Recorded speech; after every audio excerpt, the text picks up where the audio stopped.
Gloria a Dios, gloria a Dios. Bien, el audio también del PowerPoint. Dios les bendiga. Bienvenidos a esta clase de evangelismo, cumpliendo la gran comisión. Es nuestro anhelo ser de edificación para todo el pueblo de Dios y que estas herramientas nos equipen en la gran comisión de predicar el evangelio a toda criatura para que todo aquel que en él crea no se pierda, mas tenga vida eterna. Es el llamado de Dios, es la exhortación de Dios para nosotros y debemos de poner en práctica el llamado que Dios nos ha encomendado. La iglesia ha perdido el fuego de la misión. Las antiguas campañas evangelísticas, las predicaciones por las calles, desde el tiempo de Wesley, pasando por Charles Finney, pasando por las campañas masivas con Billy Graham, con evangelistas diferentes, campañas con Morris Cerullo, con diferentes predicadores a nivel internacional, que son parte de la herencia evangélica y de la historia de la evangelización de Latinoamérica. Ese fuego no debe de apagarse. Cuando la iglesia salía a predicar por las calles, salía a predicar casa por casa, eso no es de las sectas, eso no es propiedad de los grupos sectarios que andan tocando las puertas, que andan predicando, mientras que la iglesia anda más bien peleándose, anda en competencia o anda adormecida porque ahora tienen sus congresos, ahora tienen sus eventos dentro de cuatro paredes, solamente entre creyentes. Y muchas veces ya no hay crecimiento en cuanto a evangelización. Hay más bien avijeo de ovejas, hay robo de ovejas. Crecen porque se vino de la otra iglesia. De la iglesia A pasó a la B, de la B a la C, y están intercambiando de iglesias, pero las vidas ya no quieren saber del evangelio, su corazón se va endureciendo. Es por eso que hay que volver al primer amor, hay que volver a Cristo, hay que volver al llamado, hay que decirle al Señor: levántanos, levanta tu iglesia, capacítanos, úngenos, cumple tu propósito y tu voluntad en nuestras vidas. Amén. Amén. Gloria a Dios.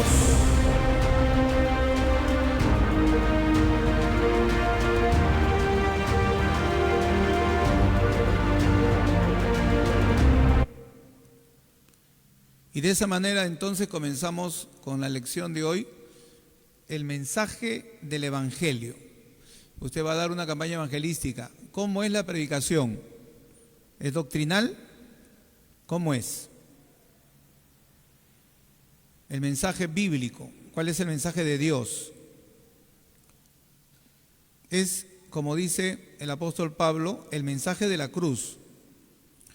Es cierto, el mensaje del evangelista tiene que llevar al conocimiento de Jesucristo como el Señor y Salvador de nuestras almas. Entonces, en un mensaje evangelístico no se está dando doctrina o hablando de historia o contando anécdotas o allí de repente solamente hasta danzando, cantando y júbilo y entretenimiento y show. Y puede haber hasta testimonios y oraciones, pero el evangelio es el mensaje de la cruz. El evangelio es el mensaje de la cruz. Cuando nosotros, por ejemplo, vemos en la Biblia que se construyó el tabernáculo, en la puerta, hasta donde podía llegar el pecador y luego le entregaba al sacerdote el sacrificio que iba a ocupar su lugar, entonces lo primero que se encontraba era un altar sangriento, el altar de bronce. Es el altar del holocausto. Allí estaba representado el Calvario, la cruz, la muerte. El sacrificio allí se presentaba, la sangre era derramada. Y de allí pues vemos nosotros cómo en el tabernáculo ya se va representando el significado de la cruz, el poder de la cruz.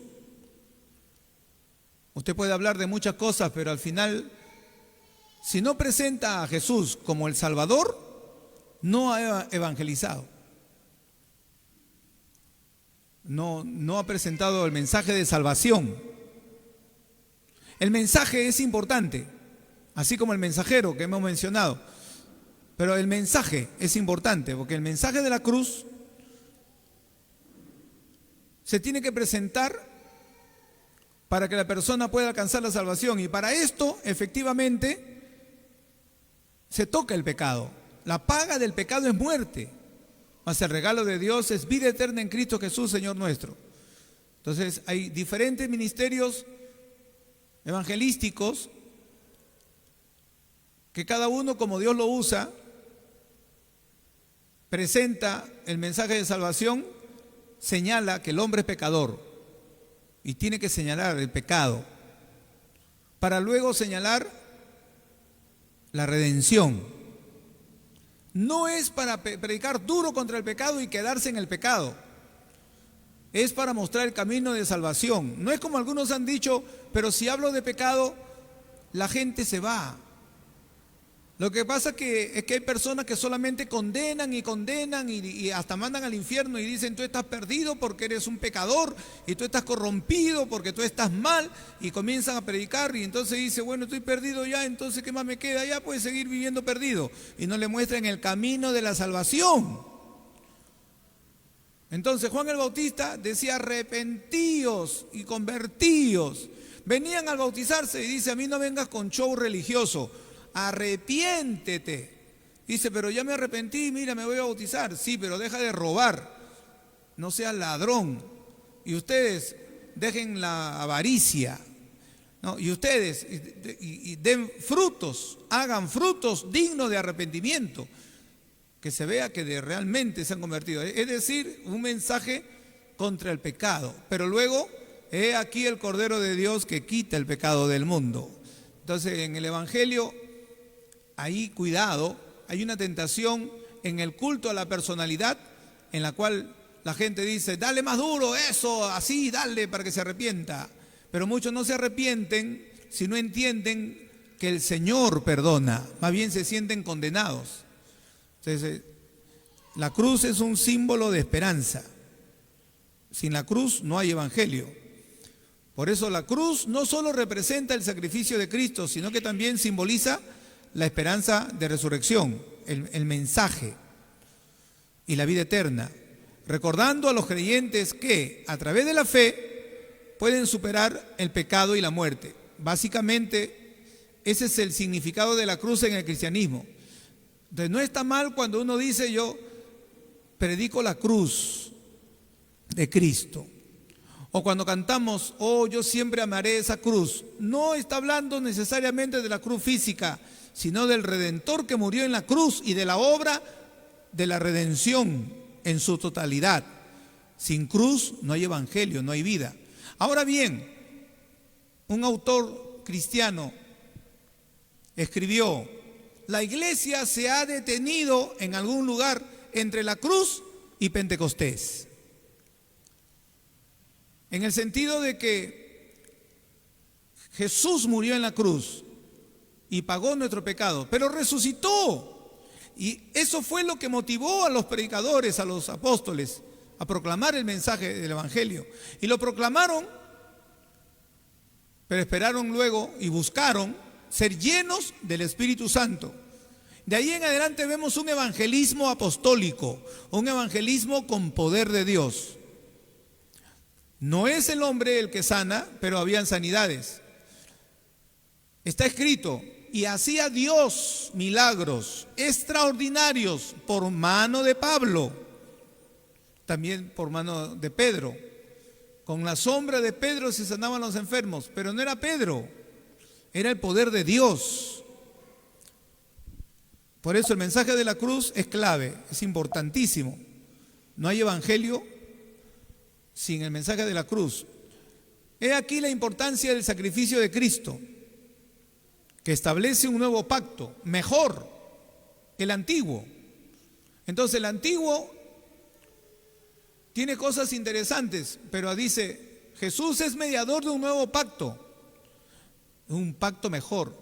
Dice, porque antiguamente, por ejemplo, había muchos sacrificios, en cambio ahora hay un solo sacrificio perfecto. Algunos quieren desechar lo del Antiguo Testamento, no. Hay que darle la interpretación y el significado. El sostenimiento financiero, por ejemplo, en el Antiguo Testamento era obligatorio. Ahora no se da una orden, pero se invita a que se haga. Y de hecho, estamos en un nuevo pacto en donde no hay necesidad siquiera de decirlo porque está escrito en nuestros corazones y porque Dios ama al dador alegre y porque la palabra de Dios dice, conforme Dios te ha bendecido, da. Ahora bien, el sacrificio de Cristo establece un nuevo pacto superior, porque el sacrificio de los animales cubría el pecado, pero Cristo lo quita una sola vez y permite la reconciliación entre Dios y la humanidad, ofreciendo redención a través de su sangre. Entonces ahí está pues la redención y un nuevo pacto. Sin el sacrificio de Cristo no hay redención. Si Jesús moría ahorcado, no había redención, tenía que haber derramamiento de sangre porque está escrito, sin derramamiento de sangre no hay remisión. Él derramó su sangre y su sangre nos limpia de todo pecado. Tomó nuestro lugar, pagó el precio. Solo el hecho previo a la crucifixión ya era un acto cruento y sangriento. Ahora, dejarlo ahí, en la cruz, desangrándose, pueden ustedes imaginarse, la preciosa sangre de Cristo limpia, sin mancha, que luego fue presentada, según nos dice Hebreos, ante el Padre, nos limpia de todo pecado. Esa es la buena noticia, que hay perdón para los pecados. La iglesia debiera anunciarlo con gozo. La iglesia no debe de estorbar a que las almas lleguen a los pies de Cristo. No ponga impedimentos. La iglesia en su inicio estaba conformada por muchos judíos y algunos judíos, acostumbrados a la tradición judía, dijeron, pero tienen que circuncidarse, si no, no vale. No, la circuncisión no tiene poder para la salvación. Además, se dice, la circuncisión es la del corazón. Lo que está escrito, se escribió para darle cumplimiento en el Nuevo Testamento. Y Jesucristo cumple en el nuevo pacto. Entonces algunos quieren guardar la ley. Pablo lo enseña bien claro. Si tú quieres guardar la ley, entonces tienes que guardarla toda. Pero desde ya te digo, no vas a poder guardarla toda. Y si tú quieres tu salvación aferrándote en guardar la ley, mira, no vas a cumplir y serás maldito, porque está escrito, maldito el que no cumpla la ley. Sin embargo, dice que Jesús tomó nuestra maldición, porque está escrito, maldito aquel que es colgado en un madero. Y entonces,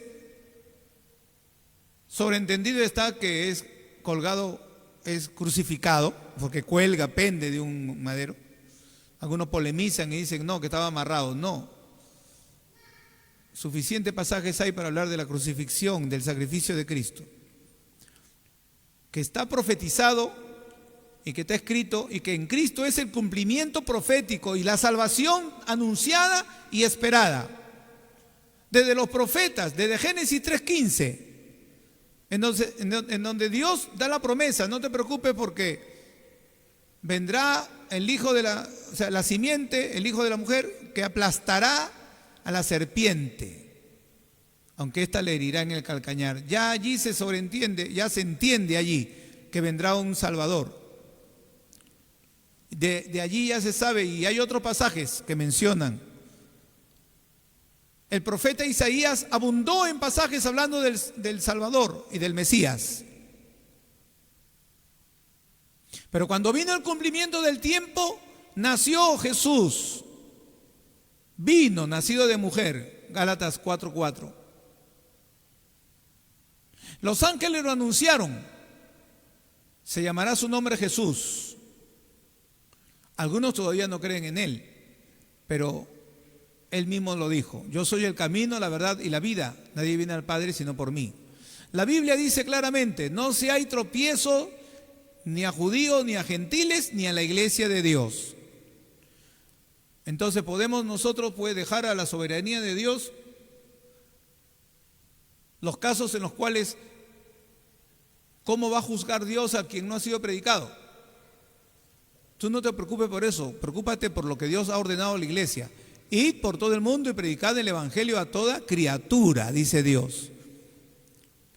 Pero oído, predicad el evangelio, no haga show. Algunos hacen show para que la gente venga. No engañes, no digas, se van a sanar todos para que la gente venga. No haga falsas promesas. En el evangelio, ahora todo te va a salir bien. No, hay pruebas también. Hay que presentar el evangelio, no tu religión, no tu dogma. En el evangelio, el evangelio es uno. Y la persona, luego va a congregar. Es lógico que recomendemos una iglesia bíblica, que guarde la palabra de Dios, que guarde la sana doctrina, que vivan en santidad y que acepte la salvación por la gracia de Dios. Pero la muerte de Cristo cumple profecías del Antiguo Testamento, reafirmando su identidad mesiánica. Él es el Mesías. Y también reafirmando el plan divino para la salvación de las almas. Sin la cruz no hay salvación. Entonces, en una predicación, tú puedes de repente hablar de cualquier pasaje de los evangelios y hablar de Jesús, pero si no se presenta la obra de Cristo en la cruz del Calvario, no hay evangelización. Yo he escuchado algunas predicaciones realmente ejemplares en la cual el predicador ha comenzado con una ilustración, ha tomado de repente alguna noticia del momento, ha tomado algún acontecimiento reciente, ha comenzado con alguna anécdota, y eso también es el don, porque el evangelista es un don ministerial. Pero todos nosotros somos llamados a evangelizar. Entonces tenemos que aprender a que, por ejemplo, si usted se para en un hospital, en un colegio, en una esquina, no se va a leer allí 2 capítulos sin sentido evangelístico, porque puede que tenga un sentido evangelístico. Por ejemplo, hay un hermano querido que me dice, yo estaba yendo a pecar, pero en el parque había un hermano que estaba recitando de memoria Romanos 1 y 2. Se lo aprendió de memoria y lo comenzó a repetir. Pero es pura Biblia, pura palabra. Y eso era como la predicación. Y él dice, y una luz me atravesó todo mi cuerpo y no paraba de llorar. Y le entregué mi vida a Cristo. El Espíritu de Dios lo tomó porque se estaba predicando la palabra. Por eso yo opino, si no tienes mensaje, aunque sea, lee la Biblia, la palabra de Dios llega sola, porque el Espíritu Santo hace la obra. Alabado sea el nombre de Dios. No es la personalidad, no es el tono de voz. El mensaje es importante. Y es el mensaje de la cruz. El político puede hablar bonito, el orador puede hablar extraordinario, el abogado puede ser elocuente, el maestro puede ser didáctico,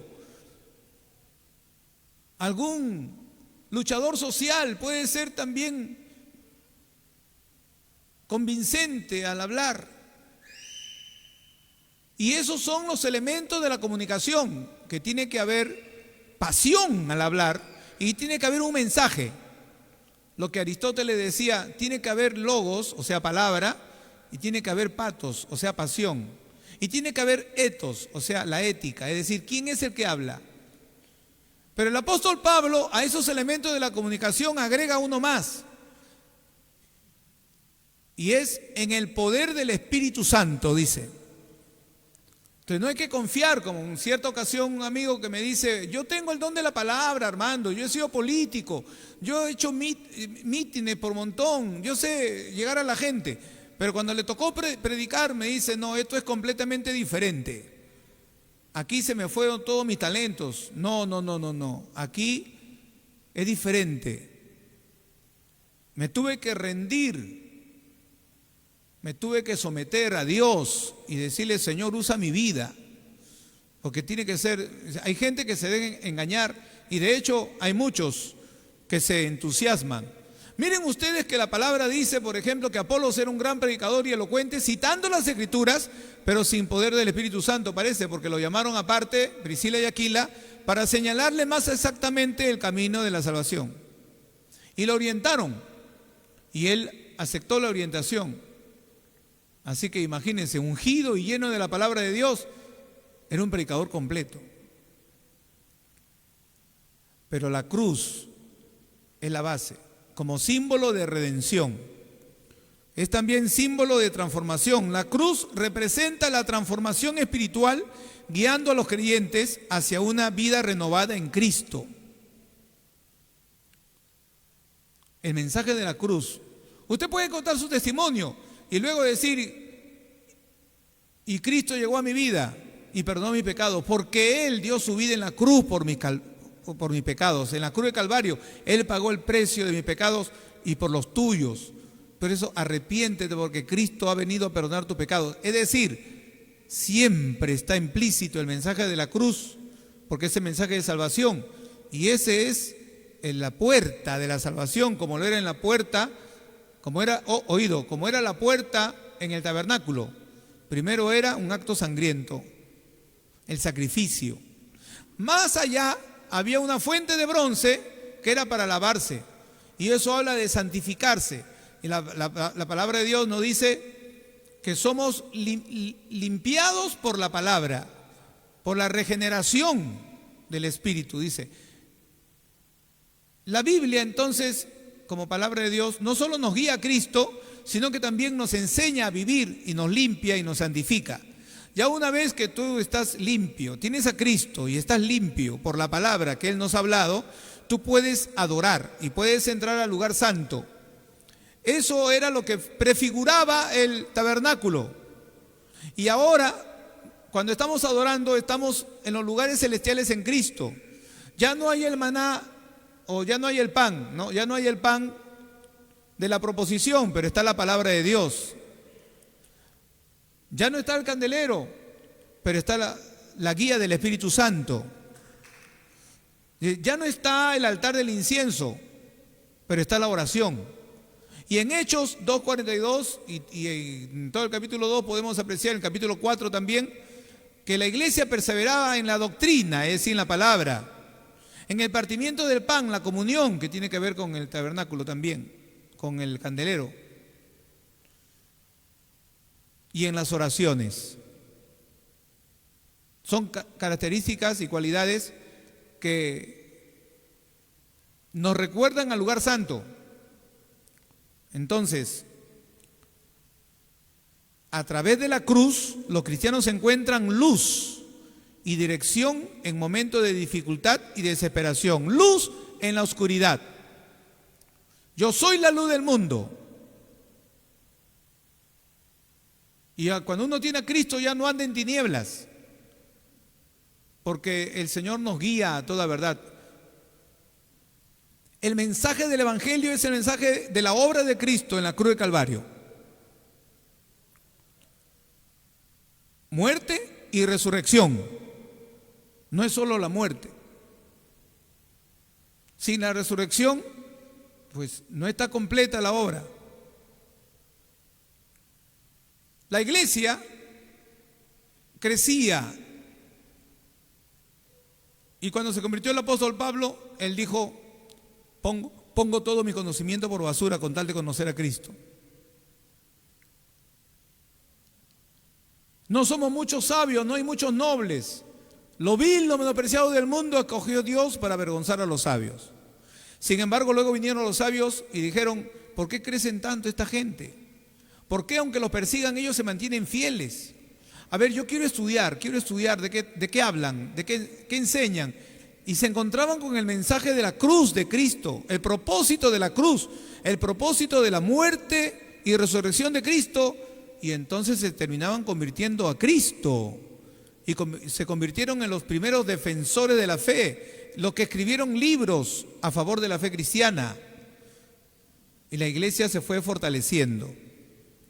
La cruz invita a los creyentes a vivir en servicio y amor hacia los demás, reflejando el sacrificio de Cristo. Así que la cruz nos invita a tener un compromiso con el servicio. Es un compromiso con Dios.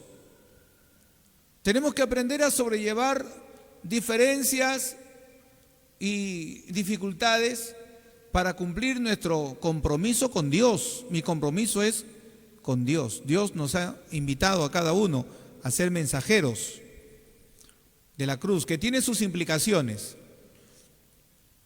En primer lugar, la transformación personal profunda. Hay un cambio. El sacrificio de Cristo es eficaz y suficiente. Es completo. Por eso, la aceptación del sacrificio de Cristo lleva a una transformación interna. Oído.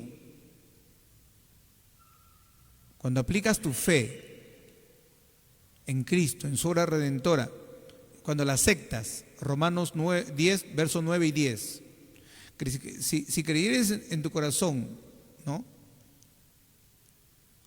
que Cristo murió y que Dios le levantó de los muertos, que si confesares con tu boca que Jesús es el Señor y creyeres en tu corazón que Dios le levantó de los muertos, serás salvo. Ahí está una base, una esencia del Evangelio. Ahí está. La aceptación del sacrificio de Cristo lleva a una transformación interna, donde los creyentes comienzan a vivir de acuerdo con los valores del Evangelio. Porque cuando uno acepta la obra de Cristo, la sangre de Cristo nos limpia de todo pecado. Recuerdo muchos evangelistas y todavía algunas iglesias entregan folletos que hablan pues de los primeros pasos, qué es lo que ha ocurrido contigo, el plan de salvación, un nuevo nombre escrito en gloria, eres parte de la familia. Todo eso que uno entiende que ha sido perdonado porque uno lo cree, lo acepta. ¿Puede sentir? Sí, puede sentir la paz de Dios. En El Peregrino, la obra de Juan Bunyan, el pecador llamado cristiano, pero que primero era pecador y que huía de una ciudad que estaba bajo condenación, llevaba un bulto en su espalda, y cuando caminó hacia la colina donde contempló la cruz, ese bulto cayó de su espalda. Y eso que representa en el libro El Peregrino de Juan Bunyan, que el pecado ya no tiene que cargar con él. En la cruz, Cristo quita esa carga. Y alguna vez, si usted lo siente, me siento diferente, me siento nuevo, y el Espíritu Santo empieza a obrar en tu vida, porque dice, se manifiesta el fruto del Espíritu Santo. Como dice Juan el Bautista, quiero ver fruto digno de arrepentimiento. Pues se ve el deseo de orar, el deseo de acercarse a Dios, el deseo de congregar, el deseo de estar cerca de Dios, de conocer más de Dios.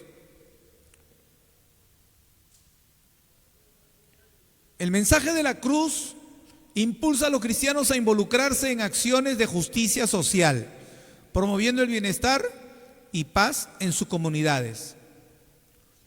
Es algo que algunos no han entendido, que hay un compromiso social activo. Sí lo hay, porque la Biblia nos habla del buen samaritano. Y cuando le preguntaron, ¿quién es mi prójimo?, el Señor habló del buen samaritano y dio a entender que toda persona es tu prójimo y tú tienes que estar preparado para ayudarle. El religioso bajaba de adorar.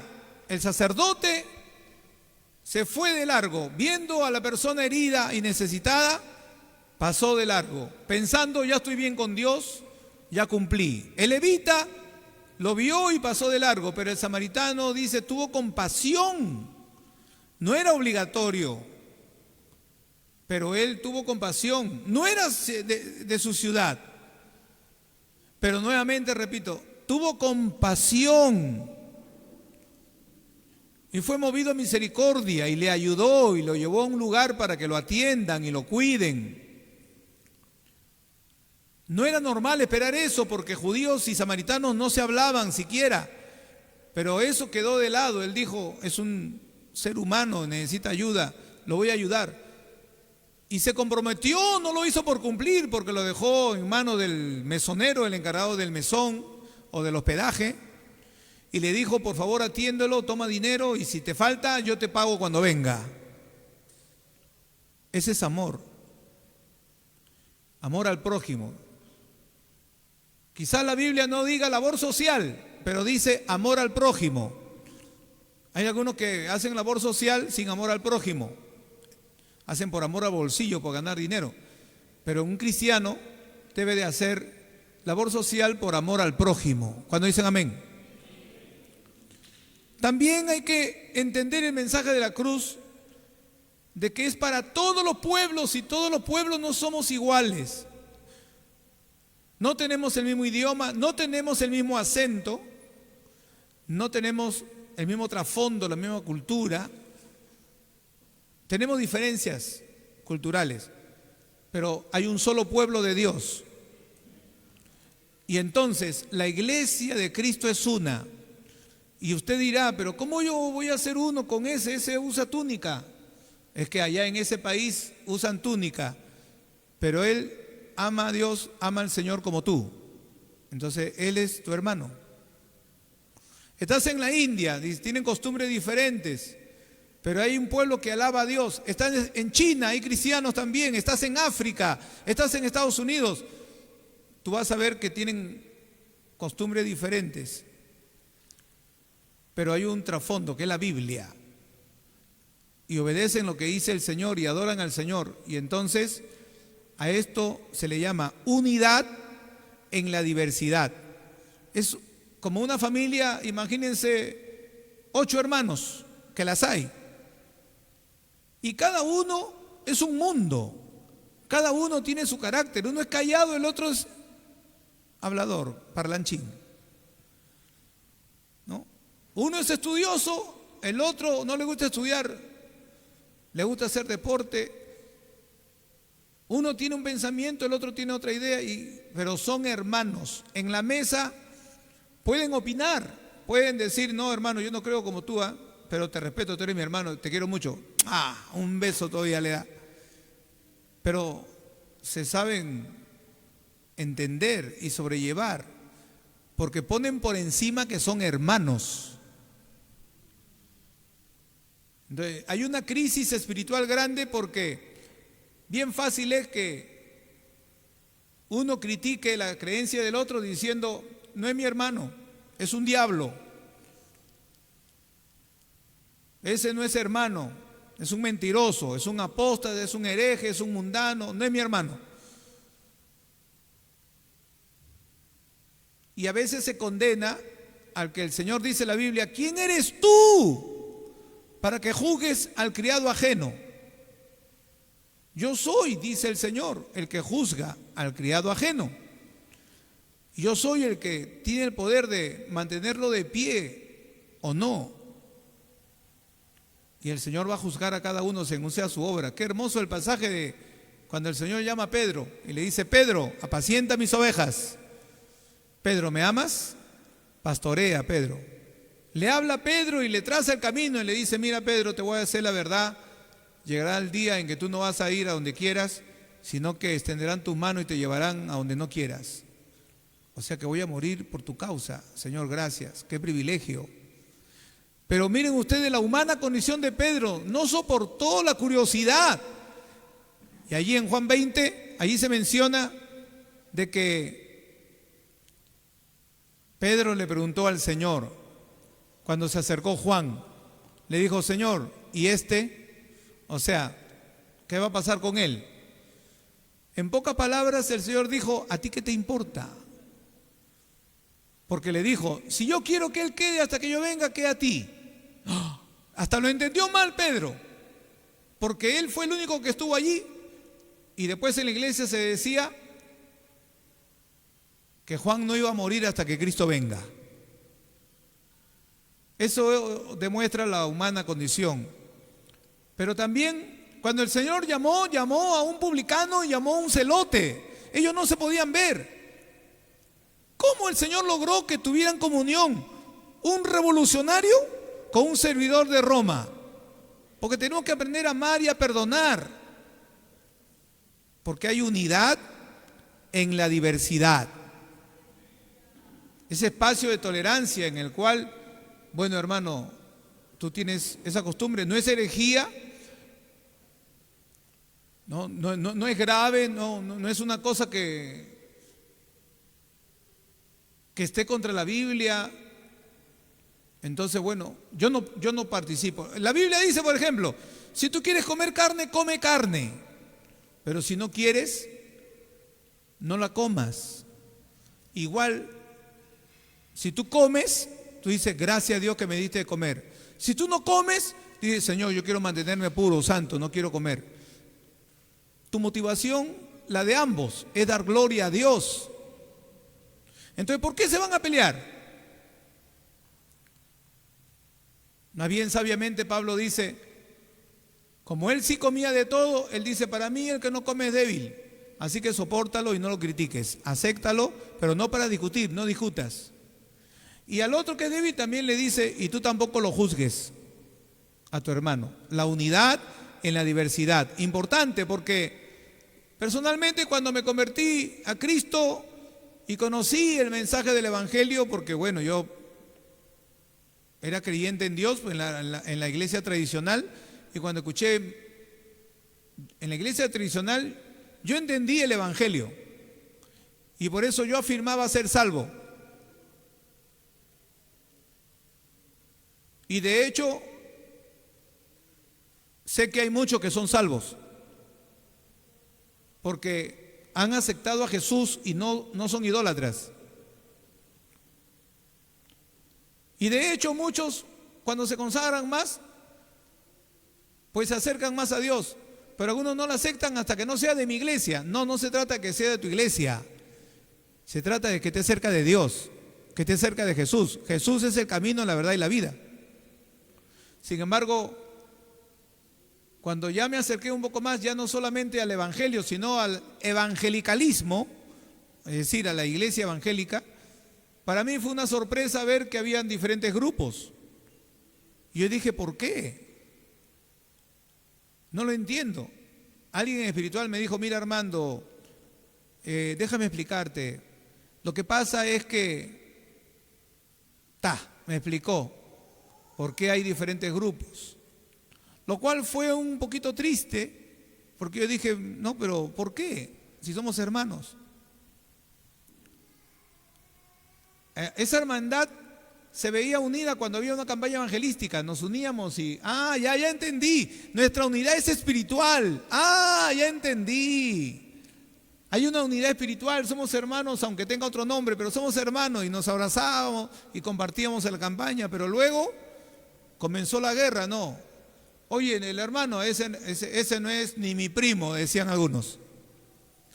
Oye, el hermano, ese mundano, ¿qué va a ser mi hermano? Ya, la competencia, la jactancia, la envidia, algunos el dinero, el poder los hace cambiar, y otra, la condición espiritual, el liderazgo, pelea política o politiquería, ¿no? Y una serie de cosas que ya revelan la condición de la iglesia. Pero el mensaje de la cruz, si nos volvemos al mensaje sencillo de la cruz y nos reconciliamos con el Señor, hay que entender la unidad en la diversidad. La cruz fomenta la unidad entre los creyentes, creando un sentido de comunidad que trasciende diferencias y fortalece la fe colectiva. Por eso decimos comunidad cristiana o comunidad de fe. Gloria al Señor. Pues bien, hasta aquí vamos a dejar el estudio de hoy.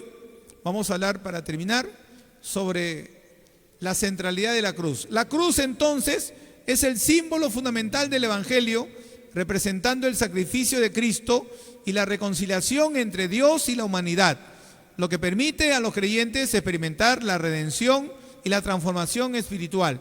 Entonces, no se trata de una religión, sino de una relación por medio de la cruz, porque no tenemos acceso al Padre, porque el Padre dice, el Dios está irado con el pecador todos los días.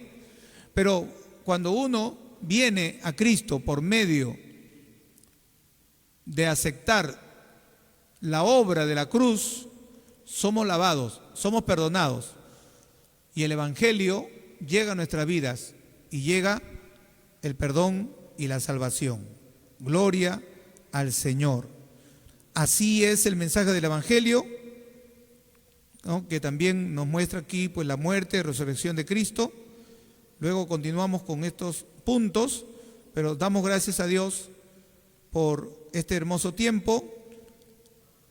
Y entonces a nuestros amigos que nos han seguido a través de las redes sociales, les esperamos hasta otra oportunidad. Que Dios le bendiga. ¿Cuándo le saludan? Dios le bendiga.